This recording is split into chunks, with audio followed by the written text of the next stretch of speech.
കഴിഞ്ഞ വീഡിയോയിൽ എണ്ണ കാച്ചാനായിട്ടുള്ള കൂട്ടുകൾ അടിച്ചെടുക്കുന്നത് വരെയാണ് കാണിച്ചത്. ഇന്നിപ്പോ എന്തായാലും നമുക്ക് ഫൈനൽ പ്രൊസീജിയറിലേക്ക് കടക്കാം. വിറകടുപ്പ് ഉപയോഗിച്ചാണ് നമ്മൾ ഇത് റെഡിയാക്കി എടുക്കാൻ പോണത്. അപ്പൊ ഇതേപോലത്തെ ഒരു പാത്രത്തിലാണ് എണ്ണ കാച്ചിയെടുക്കാനായിട്ട് പോകുന്നത്. ഇതിവിടെ വർഷങ്ങളായിട്ട് എണ്ണ കാച്ചാനും മറ്റും യൂസ് ചെയ്യുന്ന ഒരു പാത്രമാണ്. അത്യാവശ്യം അടി കട്ടിയുള്ള ഒരു പാത്രം നോക്കിയിട്ട് വേണം ഇതിന് വേണ്ടിയിട്ട് നമ്മൾ എടുക്കാനായിട്ട്. അപ്പൊ ഈ പാത്രം ചൂടായി കഴിഞ്ഞപ്പോൾ നമ്മുടെ മിക്സ് അതിനകത്തേക്ക് ഒഴിച്ചു.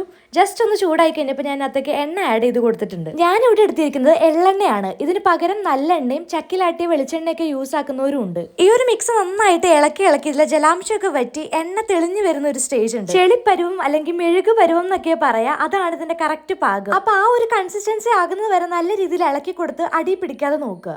ഇപ്പൊ ഏകദേശം ഇതിലെ ജലാംശമൊക്കെ വറ്റിയിട്ട് എണ്ണ തെളിഞ്ഞു വന്നു തുടങ്ങിയിട്ടുണ്ട്. കറക്റ്റ് ആ ഒരു കൺസിസ്റ്റൻസിയിൽ എത്തിയിട്ട് വേണം ഇത് ഇറക്കി വെക്കാനായിട്ട്. എനിക്കത് അറിയാത്തതുകൊണ്ട് മമ്മി വന്നിട്ടാണ് അതൊക്കെ നോക്കി ഇറക്കി വെക്കുന്നത്. അത് പറഞ്ഞപ്പോഴാണ് എണ്ണ കാച്ചാനായിട്ട് അടിച്ചു വെച്ചിരുന്ന മിക്സ് അപ്പാടെ ഞാൻ എടുത്തിരുന്നു. വേണമെന്നുണ്ടെങ്കിൽ ഇത് അരിച്ചതിന്റെ നീര് മാത്രമായിട്ട് എടുക്കാവുന്നതാണ്. ഇനിയിപ്പോ ഞാൻ എന്താ ഇങ്ങനെ ചെയ്തെന്ന് വെച്ചിട്ടുണ്ടെങ്കിൽ ഇതിൽ നിന്ന് മാക്സിമം എണ്ണ എടുത്തിട്ട് ലാസ്റ്റ് വരുന്ന ആ ഒരു കീടനില്ലേ, അതാണ് ഞാൻ ഫസ്റ്റ് യൂസ് ആക്കുക. കാച്ചെണ്ണ എങ്ങനെ പോയാലും എളുപ്പം കേടാവത്തില്ല. ബട്ട് ഈ ഒരു കീടനാണ് ഇരിക്കുന്നതെന്നുണ്ടെങ്കിൽ ഒരു പരിധി കഴിഞ്ഞ് കഴിഞ്ഞാൽ പൂപ്പലൊക്കെ കയറി അതാകെ നാശമായി പോകും. സോ അതിനു മുന്നേ അത് സ്കാൾപ്പിലൊക്കെ നല്ല രീതിയിൽ അപ്ലൈ ചെയ്ത് മാക്സിമം യൂസ് ആക്കുക. അങ്ങനെ നമ്മുടെ കാച്ചെണ്ണ ഇവിടെ റെഡി ആയിട്ടുണ്ട്. അത്യാവശ്യം എണ്ണ ഊറ്റിയെടുത്തതിന് ശേഷം നമ്മുടെ കീടനിൽ നിന്ന് ഊറി എണ്ണ വരുന്നുണ്ട്. അപ്പൊ വീഡിയോ ഇഷ്ടപ്പെട്ടാൽ ലൈക്ക് ചെയ്യുക. അതേപോലെ നമ്മുടെ ചാനലും കൂടി ഒന്ന് സബ്സ്ക്രൈബ് ചെയ്യാനായിട്ട് മറക്കണ്ട കേട്ടോ.